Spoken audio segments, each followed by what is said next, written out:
है पटना की high profile Bankipur seat पर उपचुनाव के तारीखों का ऐलान कर दिया गया है। आपको बता दें कि नितिन नवीन के बीजेपी अध्यक्ष बनने के बाद जब उन्होंने विधायक पद से इस्तीफा दिया था, उसके बाद ये सीट जो है वो खाली हुई थी। और ये सीट इसलिए हाई प्रोफाइल है क्योंकि यहां से बीजेपी के मौजूदा राष्ट्रीय अध्यक्ष नितिन नवीन यहां से कई बार विधायक रह चुके हैं और अब यहां राजनीतिक सक्रियता बढ़ेगी, चुनावी हलचल बढ़ेगी क्योंकि तारीखों का ऐलान हो गया है। 3 अगस्त को परिणाम आएंगे और 30 जुलाई को जो यहां पर चुनाव है वो संपन्न कराया जाएगा। तो पटना की हाई प्रोफाइल बांकीपुर सीट पर उपचुनाव का जो ऐलान है वो कर दिया गया है।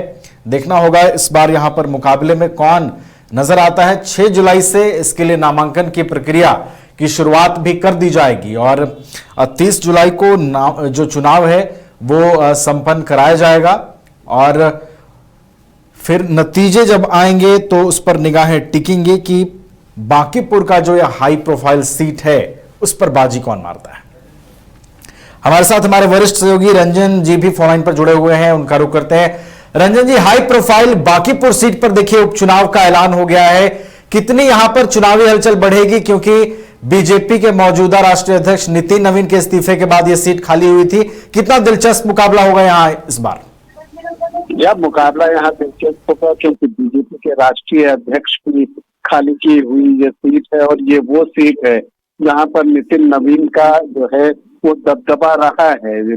पहले ये पटना वेस्ट के नाम से ये सीट जानी जाती थी, लेकिन जब से बांकीपुर हुआ है इस सीट का नाम, तब से आप देखें तो नितिन नवीन ने 2010, 15, 20, 25 सभी चुनावों में जो है वो जीत हासिल की। इनफैक्ट 2025 में वो 62.5% से ज्यादा वोट लाकर जीते थे और उनकी जो अपोनेंट थी रेखा कुमारी, उनको 29.29% के पास वोट आया था। तो बड़ी मार्जिन से जो है वहां पर नितिन नवीन को जीत मिली थी।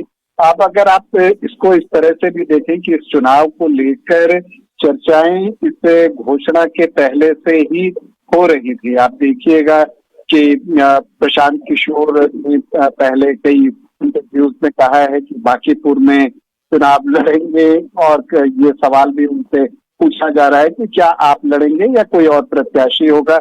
ये देखना है। सबके बीच तेज प्रताप यादव की पार्टी जेजेडी ने जो है अपना उम्मीदवार भी घोषित कर दिया है। रीना मानवी को उन्होंने यहाँ से अपना प्रत्याशी बनाया है। तो अब देखना है कि बीजेपी यहाँ से किसे अपना प्रत्याशी बनाती है और आरजेडी का उम्मीदवार यहाँ से कौन होता है। फिलहाल जो जानकारी आई है कि देश भर में 3 विधानसभा के लिए उपचुनाव होने हैं, जिसमें कि बिहार से बांकीपुर की सीट है जो कि नितिन नवीन ने खाली की है। इसके अलावा मध्य प्रदेश से दतिया की सीट है, यहाँ पर कांग्रेस एमएलए राजेंद्र भारती अयोग्य करार दिए गए हैं, इसलिए यहाँ पर उपचुनाव हो रहा है। और गुजरात में मांजलपुर की सीट है, यहाँ पर बीजेपी विधायक योगेश भाई नरनदास पटेल का निधन हुआ है, तो इस वजह से यहाँ चुनाव हो रहा है।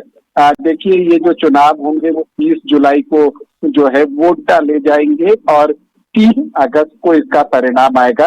तो बांकीपुर में 30 जुलाई को वोट डालेंगे, 3 अगस्त को परिणाम आएगा, 6 जुलाई को अधिसूचना जारी कर दी जाएगी। नामांकन की आखिरी तारीख 13 जुलाई, जबकि 14 जुलाई को नामांकन पत्रों की जांच होगी।